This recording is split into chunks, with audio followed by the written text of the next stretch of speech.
Praise lord. GJ servant ministries తరపున మీ అందరికీ నా హృదయపూర్వక వందనాలు చెల్లిస్తున్నాను.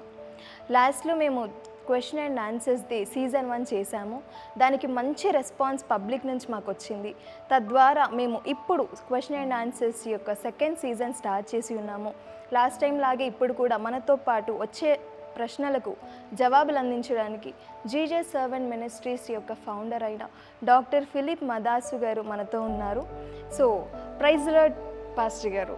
Praise the lord. అవునరా సుజీ, దేవుని మహాకృపను బట్టి ఫస్ట్ టైం మనం చేసినటువంటి ఈ క్వశ్చన్స్ అండ్ ఆన్సర్స్ ఎపిసోడ్ నిజంగా చాలా గొప్పగా దేవుని యొక్క నామం మహిమార్థమై అనేక మందిని రీచ్ అయింది. ఆ తర్వాత అనేక మంది నాకు ఫోన్ కాల్స్ చేసి చాలా అభినందించారు. చాలా ప్రోత్సాహకరమైనటువంటి మాటలు వారు తెలియపరిచారు.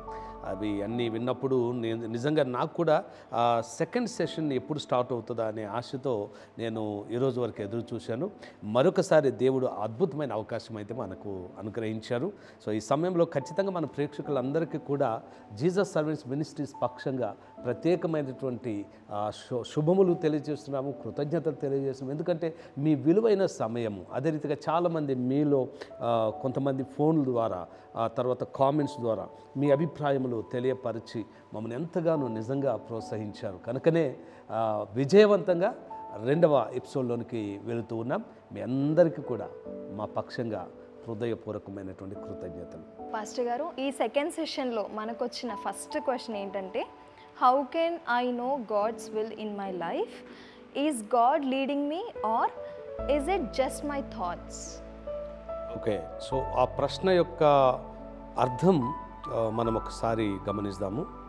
సో దేవుని యొక్క చిత్తాన్ని నా జీవితంలో నేను ఏ రీతిగా తెలుసుకోగలను?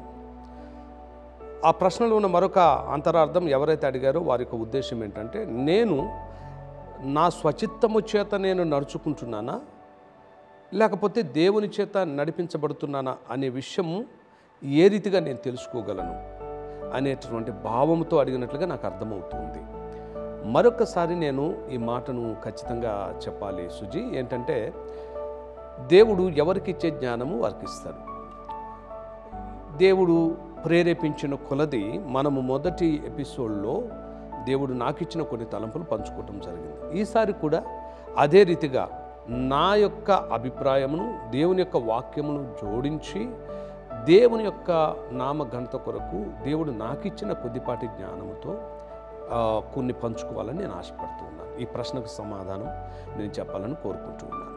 సో ఇందులో మొట్టమొదట తెలుసుకోవాల్సిన విషయం ఏంటంటే, దేవుని చిత్తము నా జీవితంలో మరి ఎలా నేను తెలుసుకోగలను అనేటటువంటిది వచ్చినప్పుడు, లేదా నేను నా యొక్క స్వచిత్తము చేత నడిపించబడుతున్నానా లేదా దేవుని చిత్త ప్రకారం నడిపించబడుతున్నానా అనే ఆలోచన అనుమానాలు వచ్చినప్పుడు ఖచ్చితంగా మొట్టమొదట దీనికి మనం తెలుసుకోవాల్సిన విషయం ఏంటంటే, అసలు దేవుని చిత్తం ఏంటి? What is the will of God? అసలు దేవుని చిత్తం ఏంటో తెలిస్తేనే కదా దేవుని చిత్తం నా జీవితంలో జరుగుతుందా లేదా అనేటువంటి తెలుసుకోవటం. సో కనుక మనము దేవుని చిత్తం అనేటటువంటి మాట వచ్చినప్పుడు ఖచ్చితంగా దానికి ఒక అర్థం ఉంది. ఏంటంటే, దేవుని చిత్తం అంటే దేవుడు ఏం కోరుకుంటున్నాడో అది, దేవుడు మన నుండి ఏమి ఆశిస్తున్నాడు, దేవుడు తన కొరకు మన ద్వారా ఏమి జరగాలని కోరుకుంటున్నాడు. ఇదే దేవుని చిత్తం. In other words, the will of God means what God wants. దేవుడు ఏమి కోరుతున్నాడు, అదే దేవుని యొక్క చిత్తం. సో దీని గురించి మనం కొద్దిగా వాక్యపు లోతుల్లోనికి వెళ్ళినప్పుడు మనం గమనించాల్సినటువంటి విషయం ఏంటంటే, ఉదాహరణకు దావీదు జీవితాన్ని తీసుకుందాం. పరిశుద్ధ బైబిల్ గ్రంథంలో దావీదు గురించి చాలా ప్రత్యేకమైనటువంటి ఆయన జీవితాన్ని గురించి సంఘటనలు కానీ అవన్నీ మనం చదువుతాం. ఇశ్రాయేలు సామ్రాజ్యానికి 2వ రాజుగా పరిపాలించినటువంటి దావీదు ఆయన పరిపాలనా విషయంలో కానీ, ఆయన వ్యక్తిగత విషయంలో కానీ, ఆయన జీవితం విషయంలో కానీ ఎప్పుడు కూడా తన స్వచిత్తము కంటే, తన సొంత నిర్ణయం కంటే కూడా ఎక్కువగా ఆయన దేవుని మీదనే ఆధారపడే మనస్తత్వం కలిగినవాడు. ఒకవేళ మీరు అడగవచ్చు, అది ఎట్లా పాస్టర్ గారు, ఏ రీతిగా ఆయన ఆధారపడ్డాడు, అని ఒకవేళ మీరు అడగవచ్చు. అలా అడిగినప్పుడు దానిని వాక్యములోనే మనం చూద్దాం. ఒకసారి మనము అపోస్తుల కార్యముల గ్రంథములో ఒక మాటను మీకు చూపించాలని నేను ఆశపడుతూ ఉన్నాను. అపోస్తుల కార్యముల గ్రంథములో 13వ అధ్యాయము 22వ వచనాన్ని మనము చదువుతున్నప్పుడు అక్కడ లూకా అందించినటువంటి ఒక విషయాన్ని మనము చదివి తెలుసుకుందాం. అదేంటంటే, మరియు ఆయన, నేను యెషయి కుమారుడైన దావీదును కనుగొంటిని, అతడు నా ఇష్టానుసారుడైన మనుష్యుడు, అతడు నా ఉద్దేశములన్నీ నెరవేర్చునని చెప్పి అతనిని గూర్చి సాక్ష్యమిచ్చను అనే మాట రాయబడింది. చూసారా, దేవుడే దావీదును గూర్చి చెప్తున్నటువంటి మాట ఏంటంట, దావీదు నా ఇష్టానుసారుడైన మనుషుడు, అంటే నా ఇష్ట ప్రకారము నడుచుకునేవాడు. That is the true will of God. అదే నిజమైనటువంటి దేవుని చిత్తం. దేవునికి ఇష్టడుగా నడుచుకోవటమే దేవుని చిత్తము అని మనం చెప్పవచ్చు. అలాగే ఇంకొక మాట కూడా అందులో పెట్టారు, అదేంటంటే నా ఉద్దేశములు నెరవేర్చువాడు. సో ఇట్ మీన్స్ దావీదుకంటూ తన జీవితంలో ఆలోచనలు కానీ ఉద్దేశాలు కానీ వ్యక్తిగతంగా తనకంటూ ఏమీ లేవు. అది అంతా కూడా దేవుని చిత్త ప్రకారము ఆయన జరిగించినట్లుగా మనం చూస్తూ ఉన్నాం. అందుకని ఇక్కడ స్పష్టంగా ఒక సాక్ష్యం అంటున్నాం. దావీదుని గురించి అద్భుతమైన సాక్ష్యం ఇది. అదేంటి, ఆయన దావీదు నా ఇష్టానుసారుడైన మనుషుడు, నా ఉద్దేశములు నెరవేర్చువాడు అనేటటువంటి మాట మనం చూస్తున్నాం. ఇప్పుడు ఆ ప్రశ్నలో రెండో భాగాన్ని మనం చూద్దాం. మరి మనము ఏది చేసినా దేవుని చిత్తాన్ని నెరవేర్చుతున్నాము అనేటటువంటిది ఒప్పుకోవాలా, లేదా కొన్ని మార్లు మనము మన ఇష్టానుసారంగా నడుచుకునేటటువంటి విధానము కూడా దేవుని చిత్తంగా ఉంటుందా అనే భావన కూడా ఒక్కొక్కసారి మనలో రావచ్చు. ఈ అడగబడిన ప్రశ్నల ప్రకారం మరొక మాట చెప్తాను. మీరు చూడండి, ఇదే దావీదు. ఒకానొక సందర్భంలో దావీదు దేవుని ఉద్దేశానికి దేవుని చిత్తానికి వ్యతిరేకంగా అతడు బత్షెబాతో పాపము చేశాడు. అది దేవుని చిత్తం కాదు, అది దేవుని ఉద్దేశము కాదు. అందుకనే దావీదు ఆ విషయం తెలుసుకున్నాడు. నాతాను ప్రవక్త ద్వారా ఆయన మరికొన్ని విషయాలను, ఎప్పుడైతే దావీదు జీవితంలో కొన్ని మార్లు తాను చేసిన కొన్ని పొరపాట్ల విషయంలో దేవుడు ఎప్పటికప్పుడు బయలుపరుచుకుంటూ వచ్చాడు. చూడండి, ఇప్పుడు మనము ఎప్పుడైతే దేవుని చిత్తానికి వ్యతిరేకంగా దేవుని ఇష్టానికి వ్యతిరేకంగా ప్రవర్తిస్తుంటామో దానిని ఇది కాదు, ఇది నా చిత్తం కాదనేది కూడా దేవుడు బయలుపరుస్తూ వస్తూ ఉంటాడు. ఇప్పుడు దావీదు జీవితంలో అదే జరుగుతుంది. బత్షెబాతో పాపము చేసినటువంటి సందర్భం, ఆ తర్వాత ఆయా రకాలుగా దేవుని విషయంలో దావీదు చేసిన చిన్న చిన్న పొరపాట్లు, ఇవన్నీ కూడా దావీదు వాస్తవంగా ఏమిటి అనేటటువంటిది వాస్తవాన్ని గ్రహించి ఆ తర్వాతనే నేను చేసింది దేవుని చిత్తము కాదు అని తెలుసుకొని వెంటనే ఆయన వెళ్ళి దేవుని దగ్గర తన పాపాన్ని ఒప్పుకుంటాడు.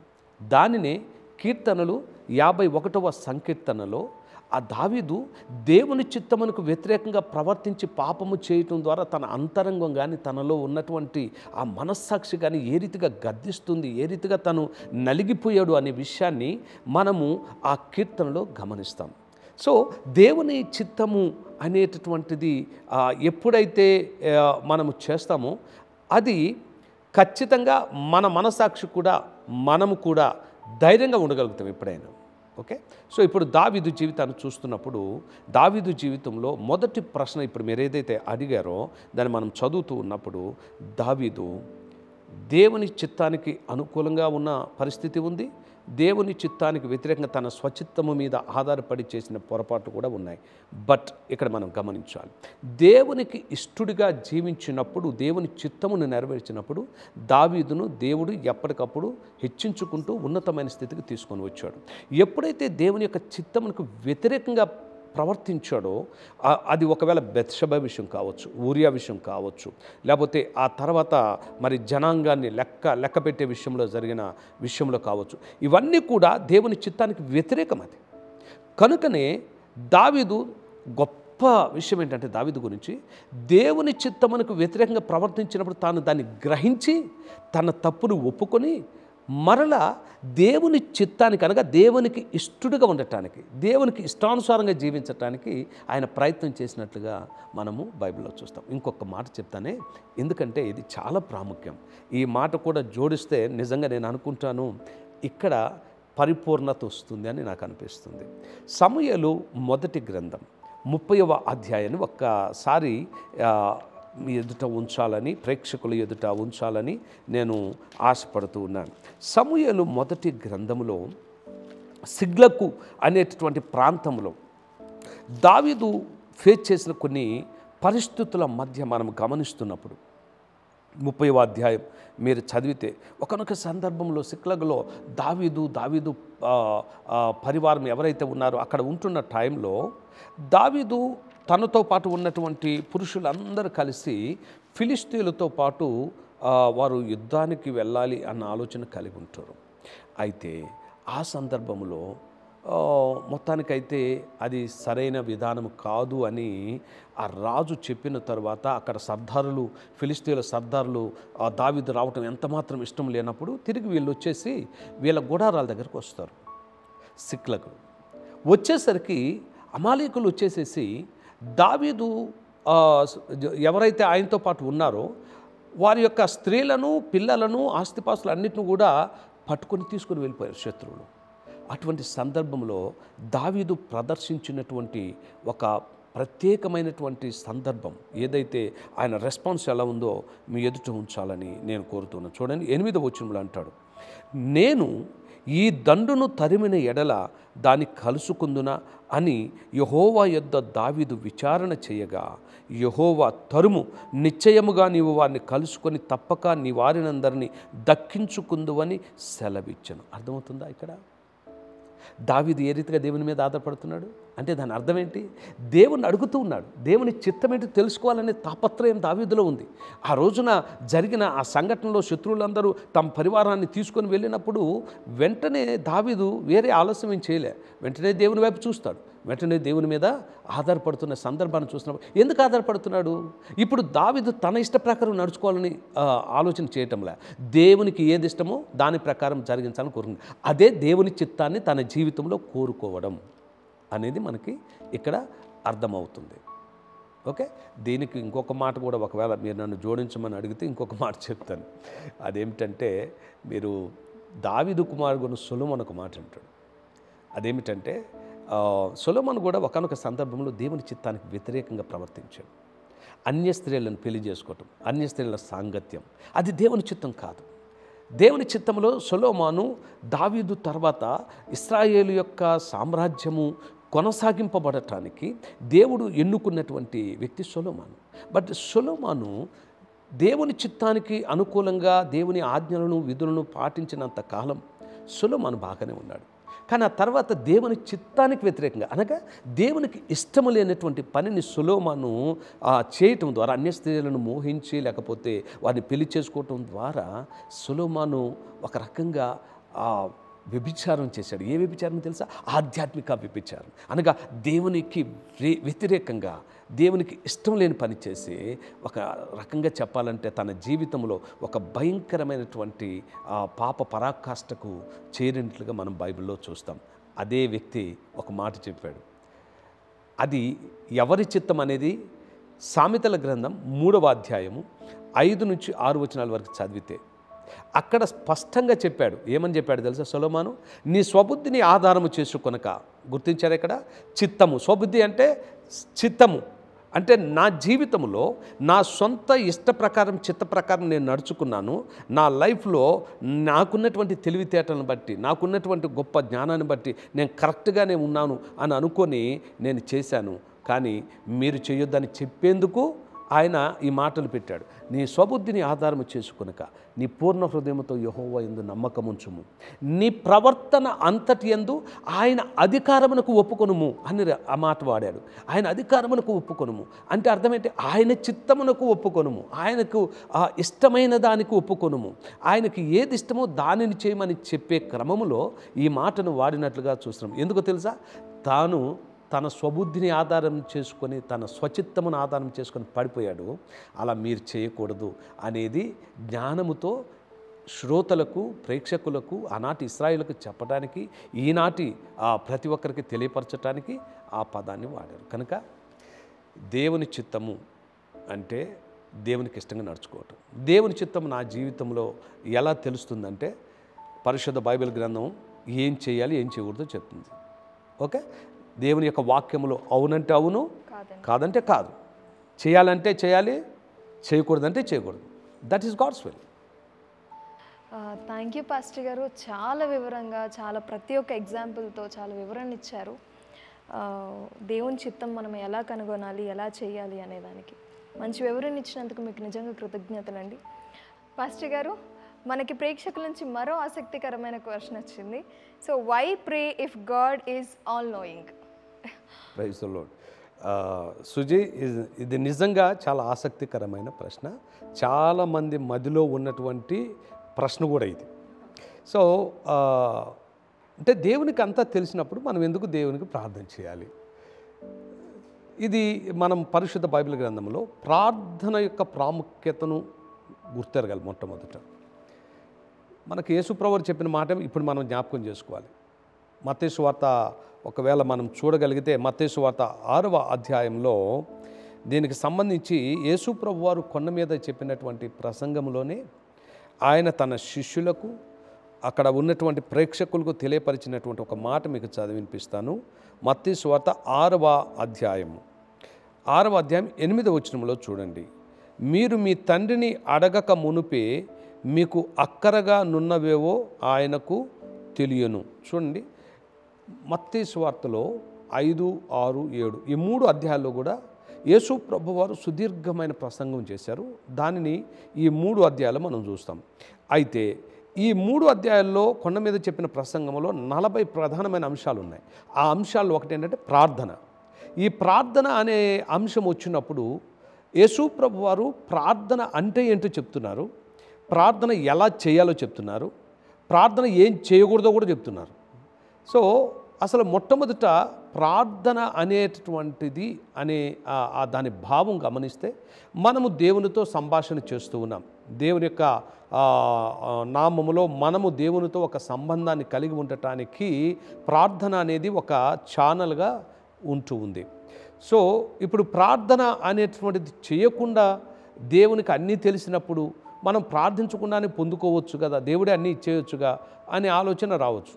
ఇక్కడ మనం ఇంకొకటి ఖచ్చితంగా ఒప్పుకొని తీరాలి. అదేంటంటే నిజమే, దేవునికి అన్నీ తెలుసు, అందరినీ తెలిసినవాడు ఆయన, అన్నిటినీ ఎరిగినవాడు ఆయన, ఆయనకు మరుగైనది ఏది కూడా లేదు అని దేవుని యొక్క వాక్యం సెలవిస్తుంది.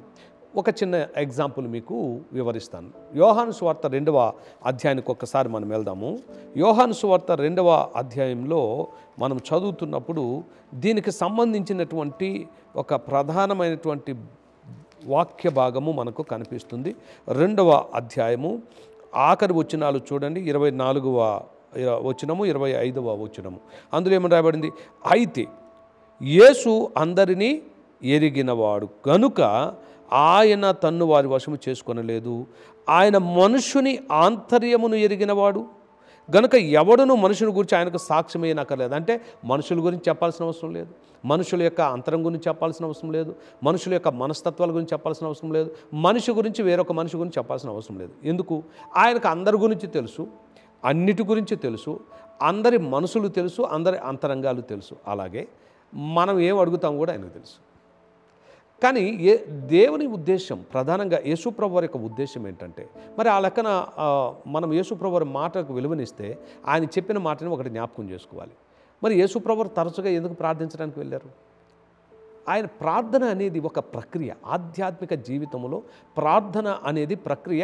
ఆ ప్రార్థన అనేటటువంటిది తండ్రి అయిన దేవునితో లింక్ చేసేటటువంటి ఒక లింక్ అనమాట.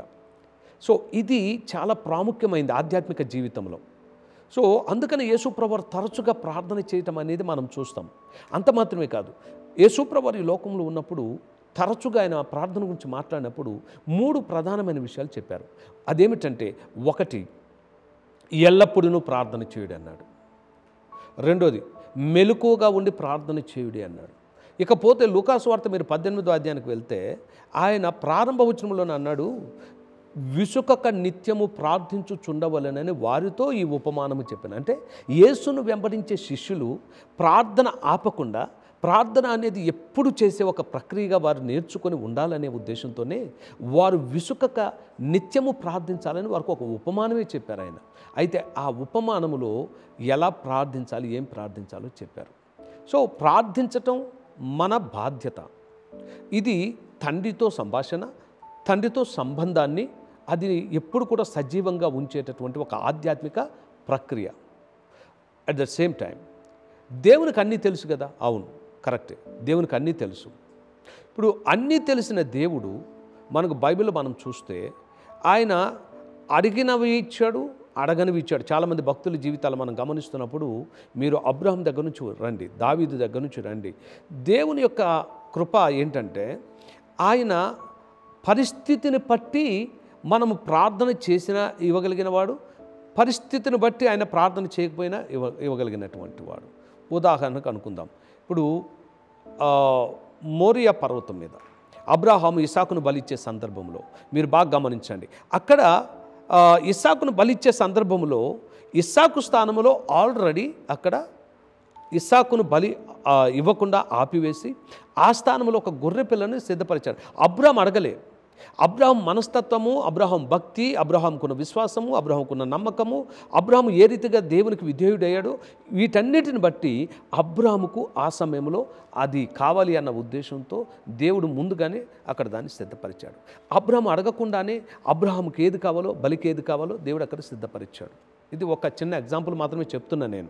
సో అలాగే మనము మన జీవితంలో కొన్ని మార్లు మనకి ఏది కావాలో దానిని దేవుడు ఒక్కొక్కసారి మనం అడగకుండానే ఇస్తూ ఉంటాడు. కొన్ని మార్లు మనం అడగాల్సిన అవసరత కూడా ఉందనేటటువంటి సత్యాన్ని యేసు ప్రభు వారి యొక్క ప్రార్థన జీవితం ద్వారా కూడా మనం నేర్చుకుంటాం. కొంతమంది చెప్పిన ప్రసంగంలోనే ఆయన చెప్పిన మరొక మాట మనం జ్ఞాపకం చేసుకుంటాం. అదేమిటంటే అడుగుడి మీకు ఇవ్వబడును, వెదకుడి మీకు దొరుకును, తట్టుడి మీకు తీయబడును. సో అడగటం అనేటటువంటిది మన బాధ్యత. బాధ్యత ప్రకారం మనం అడుగుతూనే ఉండాలి. కొన్ని మార్లు మనం అడగకపోయినా మన అవసరతను బట్టి ఆయన తీరుస్తాడు. ఇది వాస్తవం. పరిశుద్ధ బైబిల్ గ్రంథం తేల్చి చెప్పేది ఏంటంటే ఎవరైతే దేవుని బిడ్డలుగా జీవిస్తున్నారో వారు నిత్యము ప్రార్థన అనే ప్రక్రియ ద్వారా దేవునితో సంబంధం కలిగి ఉండాలి. కొన్ని ప్రార్థించడం ద్వారా దేవుని ద్వారా పొందుకుంటాం.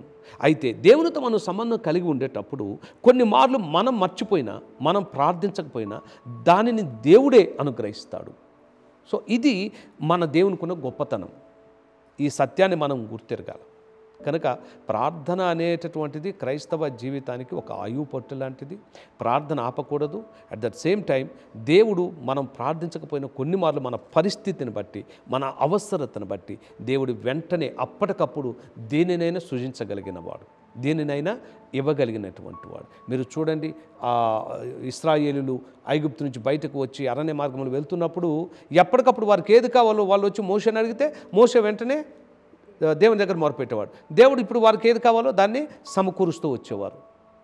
అర్థమవుతుందా? సో కనుక అడిగిన సందర్భాల్లో దేవుడు తప్పకుండా ఇస్తాడు. కొన్ని మార్లు అడగకపోయినా మన అంతరంగాన్ని బట్టి, మన అవసరతను బట్టి దేవుడు ఖచ్చితంగా దాన్ని సమకూర్చుతాడు. ఈ విషయాన్ని మనం గుర్తుపెట్టుకోవాలి. కనుక ప్రార్థించడం మానకూడదు, అడగటం మానకూడదు. మనం ప్రార్థించాల్సినటువంటి విషయాన్ని ప్రార్థిస్తూనే ఉండాలి. అయితే ప్రార్థన కేవలం ఏదో అడుక్కోవటానికి అన్నట్టు కాకుండా ప్రార్థన తండ్రితో ఒక సంబంధంగా భావించగలిగితే ప్రార్థన అనేటటువంటిది నిజంగా ఒక గొప్ప ఫలితాన్ని, ప్రభావాన్ని చూపిస్తుంది. చాలా చక్కగా చెప్పారు పాస్టర్ గారు. మీరు చెప్పిన దాన్ని బట్టి ప్రార్థన అనేది మనుషులకి దేవునికి సంబంధం పెంచే ఒక ఫోన్ కాల్ లాంటిదని మేము అనుకుంటూ ఉన్నాము. సో ఈ క్వశ్చన్ ఎవరు అడిగారో కానీ, సో వాళ్ళకి పాస్టర్ గారు ఇచ్చిన వివరణను బట్టి అది అవసరతను, దేవునితో ఉన్న సంబంధాన్ని పెంచుకోవడం కోసం మాత్రమే ప్రార్థన అని కాకుండా, లైక్ మీతో ఆత్మీయంగా దేవునికి మీకున్న రిలేషన్ బాండింగ్ కోసం ప్రార్థన అనేదాన్ని యాజ్ ఎ క్రిస్టియన్గా రెగ్యులర్ లైఫ్లో ఉంచాలని కోరుకుంటున్నాం. మన సెషన్లో, ఈ సెకండ్ సెషన్లో పాస్టర్ గారు, ఇది last question. So does God always forgive since if you continuously to repeat? Okay, అంటే పాపము అనేటువంటిది మాటిమాటికి చేస్తే దేవుడు మాటిమాటికి క్షమిస్తూ ఉంటాడా అనేటటువంటి భావం అందులో ఉన్నట్టుగా అనిపిస్తుంది. పరిశుద్ధ బైబిల్ గ్రంథంలో మొట్టమొదట పాపము అనేటటువంటి దాని భావం తెలుసుకోవాలి. పాపము అనేటటువంటి దానికి గ్రీకు భాషలో వాడినటువంటి పదాలలో ఒక పదం హమార్టియా. హమార్టియా అనేటటువంటి మాటకు సిన్ అని ఏదైతే తర్జుమా చేశారో దాని భావం ఏమిటంటే గురి తప్పుట. సో దాని అర్థం ఏంటంటే దేవుడు ఒక గురితో, ఒక పర్పస్తో, ఒక ఉద్దేశముతో దేవుడు మానవుణ్ణి తయారు చేశాడు. అయితే మానవుడు దేవుని ఉద్దేశ ప్రకారం దేవుడు సంధించిన బాణముగా గమ్యాన్ని రీచ్ కావాల్సిన మానవుడు దేవుడు కోరుకున్నట్లుగా కాకుండా గురి తప్పి పాపానికి లోనైపోయాడు. సో దానినే పాపము అనే భావం వచ్చేటట్టుగా వాడారు. సరే, ఇకపోతే ఇప్పుడు పాపము అనేటటువంటిది దాని గురించి బైబిల్లో చాలా రకాలుగా భావాలు చెప్పబడ్డాయి. అంటే పాపము అనే దానికి 6-7 అంటే అబ్రివేషన్స్ ఇవ్వబడ్డాయి. కొన్నిటిని ఆఖరి చాలామందికి పాపం అంటే ఆజ్ఞాతిక్రమే పాపం అనుకుంటారు. సో కొంతమంది పాపము అనేటటువంటి మాట వచ్చినప్పుడు ఆజ్ఞలలో ఏదైతే చెప్పబడిందో దానికి వ్యతిరేకంగా ప్రవర్తించడమే పాపం అనుకుంటారు. కానీ బైబిల్లో విశ్వాస మూలము కానీ కూడా పాపం అని ఉంది. అంటే నువ్వు నమ్మకపోతే, విశ్వాసం ఉంచకపోతే అది కూడా పాపమే. అలాగే సమస్త దుర్నీతి పాపం అని చెప్పబడింది. సకల దుర్నీతి పాపమే. ఆ తర్వాత ఇంకా చెప్తూ ఉంటే యాకోబు అంటాడు, అసలు మేలైనది చేయనెరిగి దాన్ని చేయని వానికి పాపము కలుగును అంటాడు. సమూయేలు అంటాడు, మీ నిమిత్తమై నేను ప్రార్థన చేయకపోయినా పాపము చేసిన వాడిని అవుతుంది అంటాడు. సో పాపము అనే దానికి వివిధ రకాలుగా బైబిల్లోనైతే తర్జుమాలు జరగబడ్డాయి, కొన్ని పదాలు వాడారు. అయితే ఏ పాపమైనా మానవ జీవితంలో దేవుని యొక్క క్షమాపణ ఒక్కసారి ఎవరైతే పాపి అయిన వాడు అంతవరకు తన జీవితంలో చేసినటువంటి పాపములను బట్టి ఆ పాపములన్నీ ఒప్పుకునేవానిగా మొట్టమొదట ఉండాలి. సో బైబిల్ మనం చూస్తున్నాం, తన అతిక్రమములకు పరిహారము నొందినవాడు, తన పాపమునకు ప్రాయశ్చిత్తము నొందినవాడు ధన్యుడు అనే మాట కీర్తనకారుడు 32వ సంకీర్తనలో మొదటి వచనంలోనే మనం చూస్తాం. ఆ తర్వాత ఇంకొక మాట రాయబడింది. అదేమిటంటే సొలొమోను రాసినటువంటి సామెతల గ్రంథములో 28వ అధ్యాయం 13వ వచనంలో ఒక మాట రాయబడింది. అదేంటంటే అతిక్రమములు దాచిపెట్టువాడు వర్ధిల్లడు, వాటిని ఒప్పుకొని విడిచిపెట్టువాడు కనికరం పొందుకొని. ఇది చాలా ప్రాముఖ్యమైన మాట. అతిక్రమములు చేస్తాం, పాపాలు చేస్తాం. మనము చేసినప్పుడు వాటిని కేవలము పాపం చేశామని ఒప్పుకోవటం మాత్రమే కాదు, ఒప్పుకున్నవాడు ఏ పాపమైతేనే తనను పాపిగా మార్చిందో ఆ పాపము నుండి విడుదల పొందుకోవాలి, మళ్ళా ఆ పాపము జోలికి పోకూడదు. ఓకే, సో తరచుగా పాపాలు చేయటం అనేటటువంటిది మానవ నైజంగా మారితే, ఒకవేళ క్రమమైనటువంటి రీతిగా అతను పాపం చేస్తుంటే దేవుడు తరచుగా ఎందుకు క్షమిస్తాడు? ఉదాహరణ చెప్తాను. ఇప్పుడు ఒక తల్లి ఉంది, ఒక పిల్లవాడు ఉన్నాడు. ఇప్పుడు ఆ పిల్లవాడు ఒక తప్పు చేశాడనుకో, ఆ తల్లి మొట్టమొదటి ఏం చేస్తుందంటే కొద్దిగా నాన్న అట్లా వద్దురా అంటుంది. లేదు, రెండోసారి కూడా చేయవద్దన్న పని చేశాడనుకో పిల్లవాడు, అప్పుడు తల్లి ఏమంటుంది, ఎరా చెప్తుంటే నీకు అర్థం కావట్లేదా అని అంటుంది. అంటే ఫస్ట్ చెప్పిన దానికి సెకండ్ చెప్పిన దానికి కొద్దిగా ఆ చెప్పే విధానంలో మార్పు వస్తుంది. ఆ తర్వాత మూడోసారి కూడా చేశాడనుకో, ఎరా బుద్ధి ఉందా నీకు అంటే ఆ తీవ్రత పెరుగుతుంటుంది. ఆ తర్వాత ఇంకా ఒకవేళ చేశారనుకో, అప్పుడు ఏం చేస్తారు, అప్పటి వరకు మాటలు చెప్పినటువంటి తల్లి ఆ తర్వాత అవసరమైతే చెంప మీద ఒక దెబ్బ కొట్టి ఎన్నిసార్లు చెప్పాలరా నీకు అర్థం కావటం లేదా అని గద్దించి దారిలో పెట్టడానికి ప్రయత్నాలు చేస్తూ ఉంది. ఒకవేళ ఆ పిల్లవాడు తరచుగా ఎంత చెప్పినా కూడా ఒకవేళ అదే రీతిగా ప్రవర్తిస్తున్నాడు అనుకో, అప్పుడు ఆ తల్లి ఏం చేస్తుంది, పోరా, అసలు నువ్వు నా కొడుకువే కాదు, నీ దారి నువ్వు చూసుకో, అసలు నాతో ఉండొద్దు, నాతో మాట్లాడొద్దు, నువ్వు నా బిడ్డవే కాదు, వెళ్ళిపో, నా మాట విననప్పుడు, నేను చెప్పిన దాన్ని నువ్వు విననప్పుడు, దానికి లోబడినప్పుడు ఎందుకు, వెళ్ళిపో ఇక్కడి నుంచి అని గెంటి వేస్తుంది. ఎగ్జాక్ట్లీ దేవుడు కూడా మనము చేసే పాపముల విషయంలో ఆయన గమనిస్తూ ఉంటాడు, క్షమిస్తూనే ఉంటాడు. ఎందుకంటే ఆయన క్షమించే దేవుడు, క్షమించడానికి సిద్ధమైన మనసు కలిగిన దేవుడు. అయితే ప్రతిదాన్ని క్షమించుకుంటూ వెళ్ళడు, దానికి తగిన శిక్ష ఒక్కొక్కసారి భూమి మీద ఇస్తాడు. అంతిమంగా మనము ఆ పాపమునకు ప్రతిఫలమైతే జీతమైతే పొందుకుంటాం. లేదు, ఒకవేళ మనం ఆ పాపం అనేది తెలియక చేశామనుకోండి, ఆ తెలియక చేసిన పాపాన్ని దేవుని దగ్గర ఒప్పుకుంటే ఆయన క్షమించగలడు. మళ్ళీ ఏదైతే ఒప్పుకున్నావో మళ్ళీ చేసామనుకో దేవుడు క్షమించాడు. సో ఇది ఖచ్చితంగా మనం గమనించుకోవాలి. ఉదాహరణకు ఒక మాట చూపిస్తాను మీకు. రోమీలకు రాసిన పత్రికలో పౌలు గారు చెప్పిన కొన్ని మాటలు మనం చూద్దాం. ఎవరైతే నిజంగా దేవుని బిడ్డగా ఉండటానికి ఇష్టపడి పాపం నుంచి బయటకు వచ్చి క్రీస్తు యేసులో జీవించడానికి నిశ్చయించుకుంటారో అటువంటి వారిగా ఒక విశ్వాసగా ఉన్న వారి విషయంలో తరచుగా పాపాలు చేస్తే అది ఎంత మాత్రం ఆమోదయోగ్యం కాదు దేవునికి. ఆ విషయాన్ని పౌలు గారు రోమా సంఘంతో మాట్లాడుతూ ఏమన్నాడు తెలుసా? అలాగైనా ఏమందము, కృప విస్తరింపబలనని పాపమందు నిలిచియుందుమా? అట్లా అనరాదు. పాపము విషయమై చనిపోయిన మనం ఇక మీదట ఎలాగూ దానిలో జీవించుదుము అంటాడు. అంటే ఒక్కసారి పాపంలో మనం చచ్చిపోయాము అంటే ఆ పాపముని మళ్ళా ఎట్టి పరిస్థితులు కూడా అందులో జీవించకూడదు, ఎట్టి పరిస్థితుల్లో మళ్ళీ ఆ పాపమునకు వెళ్ళకూడదు. సో చూడండి, ఒకసారి మనం ఇంకా తర్వాత మీరు చదువుకుంటూ వెళితే, మనము బాప్తిస్మము వలన మరణములో పాలు పొందుటకై ఆయనతో కూడా పాతి పెట్టబడితిమి, మరియు ఆయన మరణం యొక్క సాదృశ్యమందు ఆయనతో ఐక్యము గలవారమని, ఎలా ఆయన పునరుద్ధానం యొక్క సాదృశ్యమందున ఆయనతో కూడా ఐక్యము గలవారమై ఉందుము. ఏమనగా మనమికను పాపమునకు దాసులము కాకుండుటకు పాప శరీరము నిరర్ధకమగునట్లు మన ప్రాచీన స్వభావం ఆయనతో కూడా సిలువ వేయబడినని ఎరుగుదము. అర్థమవుతుందా? ఆ తర్వాత మనం చదువుకుంటూ ముందుకు వెళుతూ ఉంటే ఎట్టి పరిస్థితుల్లో కూడా పాపము విషయమే ఒకసారి మనము చనిపోయిన తర్వాత నీతి కొరకై జీవించాలి, నీతి కలిగి జీవించాలి, మరలా పాపం జోలికి వెళ్ళకూడదు. ఒక పాపిగా ఉన్నవాడు పాపమును ఒప్పుకోవడం అనేటటువంటిది ఖచ్చితంగా జరగాల్సిన ప్రక్రియ. మీరు ఒకవేళ యోహాను రాసినటువంటి పత్రిక, మొదటి పత్రికకు వెళితే అక్కడ చాలా క్లియర్గా యోహాను భక్తుడు రాసిన కొన్ని మాటలు మీకు చదివి వినిపించాలని నేను కోరుకుంటూ ఉన్నాను. చూడండి, ఎవరైతే ఒక పాపిగా ఉన్నవాడు తన పాపాన్ని ఒప్పుకుంటాడో అలా ఒప్పుకునేటటువంటి విషయంలో ఆయన ఎలా స్పందిస్తాడో కూడా ఇక్కడ రాయబడింది. మనము పాపము లేనివారమని చెప్పుకొనిన ఎడల మనలను మనమే మోసపుచ్చుకుందాము, మరియు మనలో సత్యం ఉండదు. అంటే ప్రతి ఒక్కరూ పాపులమే. ఈ లోకంలో ఎవరు కూడా నేను పాపిని కాదని చెప్పడానికి లే. సో జన్మ పాపము, కర్మ పాపము. జన్మ పాపము ఆది ఆదము నుంచి మనకు వస్తుంది. కర్మ పాపము ఎవరి క్రియలు వాళ్ళవి. మన ప్రతి ఒక్కరూ ఎవరి పాపములు వారు భరిస్తూ ఉంటారు. అయితే ఇక్కడ చెప్పబడిన మాట చూడండి, మన పాపములను మనము ఒప్పుకుని ఎడల ఆయన నమ్మదగిన వాడును నీతిమంతుడు కనుక ఆయన మన పాపములు క్షమించి సమస్త దుర్నీతి నుండి మనలను పవిత్రులుగా చేయును. మనము పాపము చేయలేదని చెప్పుకుని ఎడల ఆయన అబద్ధికునిగా చేయువారు మగుదము, మరియు ఆయన వాక్యము మనలో ఉండదు. దీనిలో మనం గమనించాల్సిన విషయం ఏంటంటే, ఒక్కసారి మనం పాపులము అని తెలుసుకున్న తర్వాత, మన పాపం ఒప్పుకున్న తర్వాత దేవుడు ఆయన ఆ పాపం నుంచి మనకు విడుదల దయచేస్తాడు. ఒక్కొక్కసారి మనం ఆ పాపమును కప్పివేయడానికి ప్రయత్నం చేస్తాం. అయితే ఇక్కడ రాయబడినటువంటి మాట ఏంటంటే, నేను పాపం చేయలేదని చెప్పుకుంటే మనము అబద్ధికులం అవుతాం అనే మాట రాయబడింది. సో ఇంకొక మాట మనం చూద్దాం. బైబిల్లో చెప్పినటువంటి మాటలు మనం తరచుగా దీని గురించి చదువుతూ ఉన్నప్పుడు దీనిని ఒక్కొక్క భక్తుడు ఒక్కొక్కలాగా వివరించారు.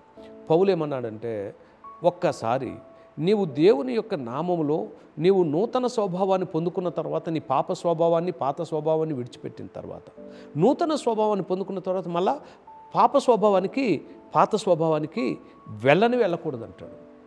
దీనిని పేతురేమన్నాడంటే, కుక్క కక్కి ఆ కక్కిన దాన్ని ఎలా తింటుందో కొంతమంది ఈ రీతిగా చేస్తారన్నారు. అంటే పాపము చేసి దేవుని చేత పాపక్షమాపణ పొందుకొని మళ్ళా పాపం చేస్తున్నాడంటే ఆ కుక్కలాగా కక్కిన దానిని అతను ఆశ్రయిస్తున్నాడు అనేది. అది ఏమాత్రం కూడా మనము దాన్ని అంగీకరించం, దాన్ని చెయ్యం. కనుక పాపము అనేటటువంటిది కొన్నిసార్లు లోకంలో ఉన్నప్పుడు మనం మ్యాక్సిమం ఒక్కసారి మన పాపమును విడిచిపెట్టి ప్రభువుని నమ్ముకున్న తర్వాత ప్రభు యొక్క నామములో పరిశుద్ధత కలిగి జీవించడానికి ప్రయత్నం చేయాలి. ఒక్కొక్కసారి మనకు తెలియకుండా పాపంలో పడిపోతాం, పాపం చేస్తూ ఉంటాం. అయితే కొన్ని మార్లు దేవుడు దాన్ని క్షమించడానికి సిద్ధంగా ఉంటాడు. అయితే తరచుగా దేవుని ఎదుట మనము తప్పులు పాపాలు తెలిసి మరలా చేస్తే పాప క్షమాపణ అనేది జరగదు. పాపానికి శిక్ష ఖచ్చితంగా ఉండి తీరుతుంది. అందుకే యేసయ్య మరలా రాబోతున్నాడు. ఆయన న్యాయాధిపతికి ఈ లోకానికి రాబోతున్నాడు. ఎవరి క్రియలు చొప్పున వాళ్ళకి ప్రతిఫలం ఇస్తానన్నాడు. అందుకని ప్రకటన గ్రంథంలో ఏముంది? ఆయన చాలా స్పష్టంగా చెప్పాడు.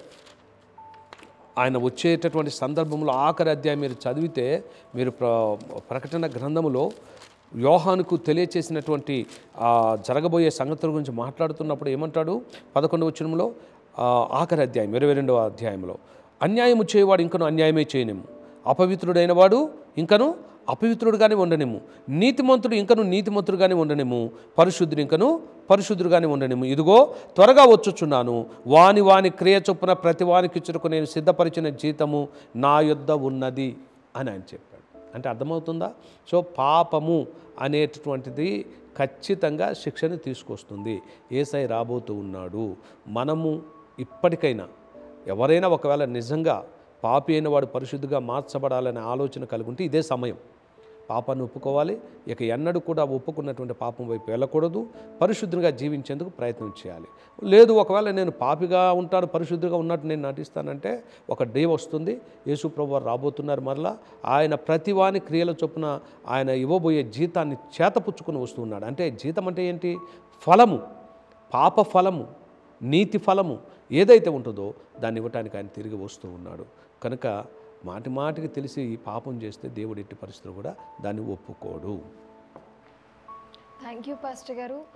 ఖచ్చితంగా పాపం చేసి దేవుని యందు మనం సాగిలపడి అడిగితే ఖచ్చితంగా ఆయన ఒప్పుకొని మరొక అవకాశం మాకు ఇస్తారని మీరు చెప్పారు. అదేవిధంగా అదే పాపాన్ని తిరిగి మళ్ళీ ఆ కుక్కలాగా వెళ్తే దానికి తగ్గ ఫలితం కూడా దేవుడు, దానికి తగ్గ జీతం కూడా దేవుడు మనకి ఇస్తాడని మీరు చెప్పారు. సో ఈ క్వశ్చన్ ద్వారా ఎవరైతే లైక్ పాపం ఎన్నిసార్లు చేసినా దేవుడు క్షమిస్తాడు అని అనుకునే వారికి ఖచ్చితంగా ఈ ప్రశ్న యొక్క జవాబు చాలా ఉపయోగకరంగా ఉంది. సో ఇంతటితో మన second session question and answers అనే సెకండ్ సెషన్ అనేది ముగించబడింది. దేవునికి మహిమ కలుగును గాక. ఈ క్వశ్చన్స్ అండ్ ఆన్సర్స్ సెకండ్ ఎపిసోడ్లో మరొకసారి ఈ రీతిగా కలుసుకొని దేవుని నామములో దేవుడు నాకు ఇచ్చిన కొన్ని తలంపులు పంచుకోవటానికి నేనేదో పెద్ద స్కాలర్ అని నేను కాదు, కానీ నాకు తెలిసిన విషయాలు నన్ను అడిగిన వారికి నేను ఈ యొక్క సమాధానాలు ఇవ్వటం జరిగింది. నాకంటే మీలో చాలామంది పెద్ద మేధావులు, స్కాలర్స్ ఉన్నవారు ఉంటారు. నాకంటే ఇంకా గొప్పగా చెప్పేటటువంటి వారు ఉంటారు. ఒకవేళ అటువంటి ఉంటే మీరు కామెంట్స్లో మీరు చెప్పవచ్చు. మీరు ఏం చెప్పాలనుకున్నారు, ఇంకా జోడించాలనుకుంటే మరికొద్దిగా జోడించవచ్చు. అనేక మందికి ఎవరికైతే డౌట్స్ ఉన్నాయో వారికి క్లియర్ చేయడానికి అవకాశాలు ఉంటాయి. సో ఏది ఏమైనా కూడా ఈ క్వశ్చన్స్ అండ్ ఆన్సర్స్ ఆ ప్రోగ్రామ్ నిజంగా చాలా గొప్పగా మరి ముందుకు వెళ్తుంది. దేవునికి వందనాలు చెల్లిస్తున్నాను. దయచేసి ఇది మీకు ఉపయోగకరంగా ఉంటే మీరు ఇతరులకు దీన్ని షేర్ చేయండి. మీ అభిప్రాయాలు కూడా స్వేచ్ఛగా చక్కగా మీ అభిప్రాయాలు కామెంట్స్ రూపంలో తెలియచేయండి. లైక్ చేయండి, షేర్ చేయండి. ఒకవేళ ఇంకా మీకెవరికైనా ఏదైనా ప్రశ్నలు తెలుసుకోవాలనుకుంటే దయచేసి మాకు తెలియపరచండి. దేవుడు మిమ్మల్ని మెండుగా దీవించునుగాక. ఆమేన్. ఈ question and answers second session అనేది విజయవంతంగా ముగించబడిందని నేను అనుకుంటున్నాను. ఎవరైతే క్వశ్చన్స్ అడిగారో వారు సరైన సమాధానాలు పొందుకున్నారని నేను బలంగా నమ్ముతున్నాను. అదేవిధంగా ఇలాంటి మరి కొత్త వీడియోస్ తోటి జీజస్ సర్వెంట్ చర్చ్ అనేది యూట్యూబ్ ద్వారా మీకు పరిచయం చేస్తుంది. మీరు ఒకవేళ ఇంకా క్వశ్చన్స్ అడగాలనుకున్నా, ఇంకేమన్నా డౌట్స్ ఉన్నా వీడియోస్ కింద కమెంట్ సెషన్లో మీరు అడగాలని నేను కోరుకుంటున్నాను. అదేవిధంగా మీరు ఒకవేళ దమ్మాయిగూడ పద్మశాలి హైదరాబాద్ టౌన్షిప్లో ఉంటే మీరు ఒక్కసారి వీళ్ళు కుదుర్చుకొని మా చర్చ్కి రావాల్సిందిగా కోరుతున్నాను. మా పాస్టర్ గారిని ఒకసారి కలిసి మీరు ప్రార్థన చేయించుకోవాల్సిందిగా నేను మనవి చేస్తున్నాను. అలాగే మా యూట్యూబ్ ఛానల్ అయిన జీజస్ సర్వెంట్ మినిస్ట్రీ అనేది సబ్స్క్రైబ్ చేసుకోండి, లైక్ చేయండి, షేర్ చేయండి. ఇన్స్టాగ్రామ్, ఫేస్బుక్, ట్విట్టర్ పేజెస్ని ఒకసారి మీరు చెక్ చేయండి. మీకు ఎలాంటి డౌట్స్ ఉన్నా కమెంట్స్ రూపంలో, ఎలాంటి క్వశ్చన్స్ ఉన్నా కమెంట్స్ రూపంలో మీరు మమ్మల్ని సంప్రదించాలని మనస్ఫూర్తిగా కోరుతూ ఇంతటితో సెలవు. Praise the lord.